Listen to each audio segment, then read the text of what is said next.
Now I feel sorry for the people that are remaining on the enemy side because we're going to wipe them out. It's just a matter of time. There was now a risk that some of the crack Iraqi units, like the Republican Guard up here, might retreat before Schwarzkopf's army could destroy them. So he brought forward the timetable for his main attack. He ordered his big left hook, including Britain's tank force, to go in 15 hours ahead of schedule. The British would go for Kuwait, and the US tanks would head for the Republican Guard.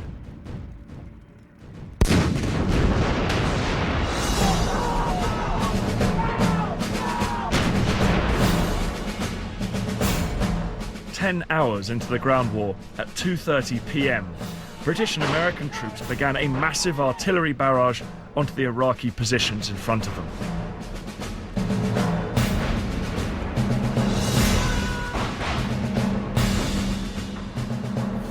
One of their key weapons was the multiple launch rocket system.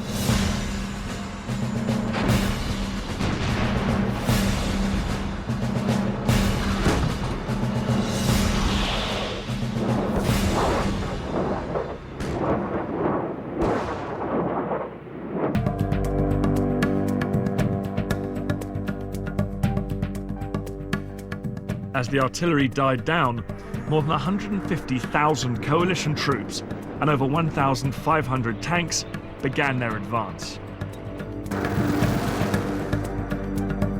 He ordered his troops inside Kuwait to counterattack against the US Marines.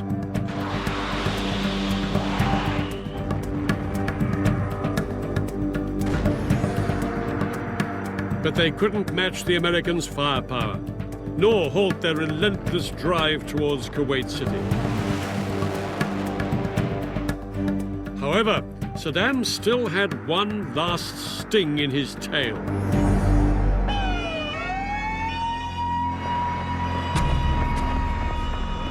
Iraqi troops fired a Scud missile towards a coalition base in Dhahran, Saudi Arabia.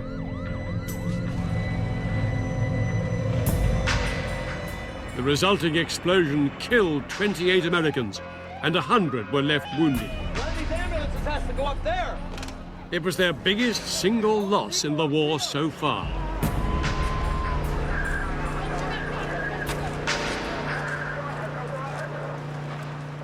Despite this incident, the British and American troops had to keep up the speed of their advance. Saddam's army was collapsing by the minute, and every minute counted if Schwarzkopf was to be able to destroy the bulk of Iraq's military equipment before it escaped.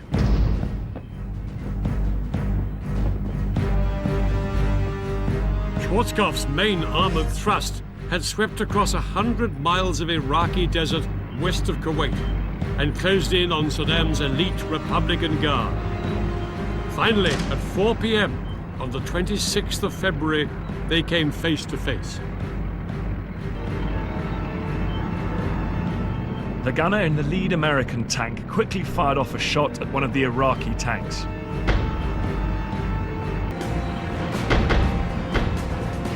Within seconds, the other American tanks had opened fire.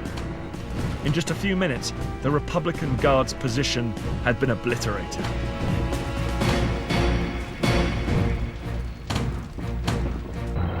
The Iraqi tanks had been utterly outgunned. The American tanks could score a hit on the move from over 2,000 meters away. Iraqi tanks were only accurate below 1,700 meters, and they had to be stationary. Within a couple of hours, over 50 Iraqi armored vehicles were destroyed, with few American losses.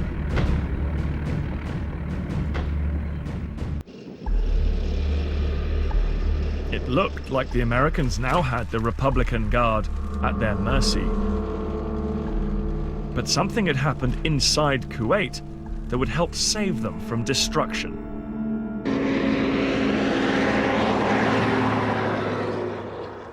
Iraqi troops had been fleeing from Kuwait City in any vehicle they could get their hands on.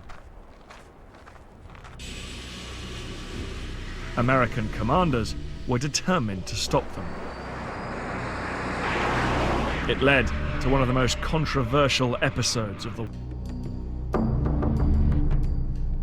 every available American aircraft was ordered into the attack, with devastating results.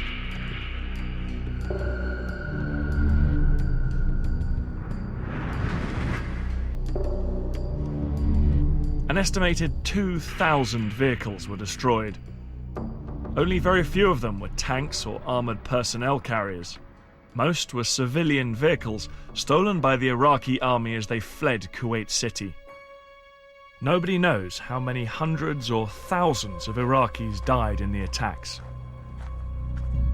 The American leadership realized that pictures like these would soon be on television around the world, and they feared it would look like a massacre.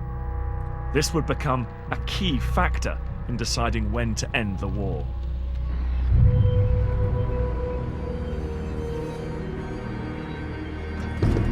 "36 hours later, coalition troops led by units from Kuwait's own army arrived in Kuwait City.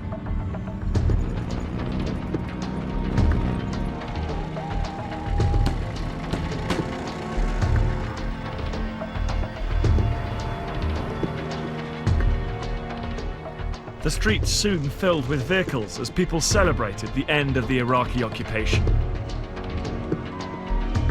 Welcome in Kuwait. Welcome, Mr. Bush. Welcome.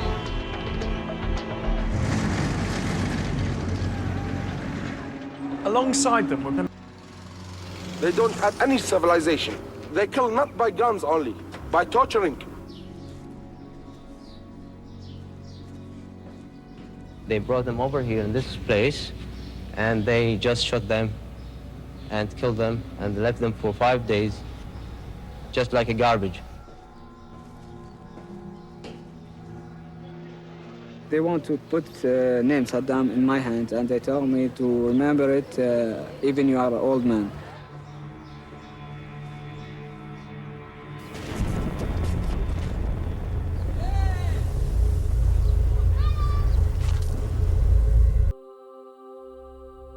I am pleased to announce that exactly 100 hours since ground operations commenced and 6 weeks since the start of Operation Desert Storm, all United States and coalition forces will suspend offensive combat operations.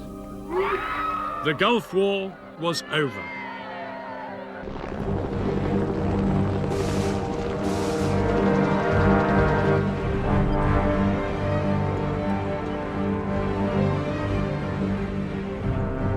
Within weeks, tens of thousands of coalition troops began the long journey home. All of them grateful that the mass casualties they'd feared had never materialized.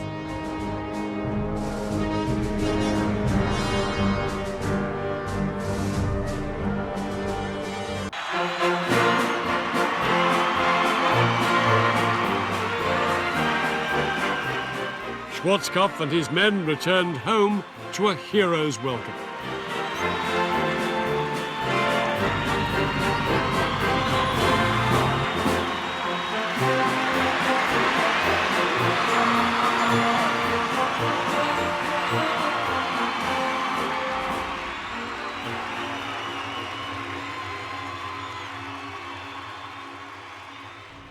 The Allies could have chased Saddam all the way to Baghdad, but they had no authority from the UN and no wish to become mired in Iraq.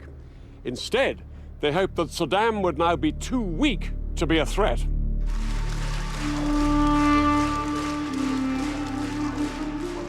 But Saddam's regime did not crumble as the Americans hoped. He crushed 2 uprisings that followed the end of the war and remained in power for another 12 years. Several thousand US forces remained in Saudi Arabia to keep watch on Saddam's army. Osama bin Laden has claimed that it was this presence of US troops in the Muslim Holy Land of Saudi Arabia that motivated him to launch a series of attacks against American interests. This culminated in the events of September the 11th, 2001. President Bush's son, George W. Bush, was now in the White House, and in response to the 9/11 attacks, he declared a global war on terror. As part of this war, he launched a US and British-led invasion of Iraq in 2003, which ousted Saddam Hussein from power. Thousands of British and American troops remain in Iraq to this day, dealing with the consequences.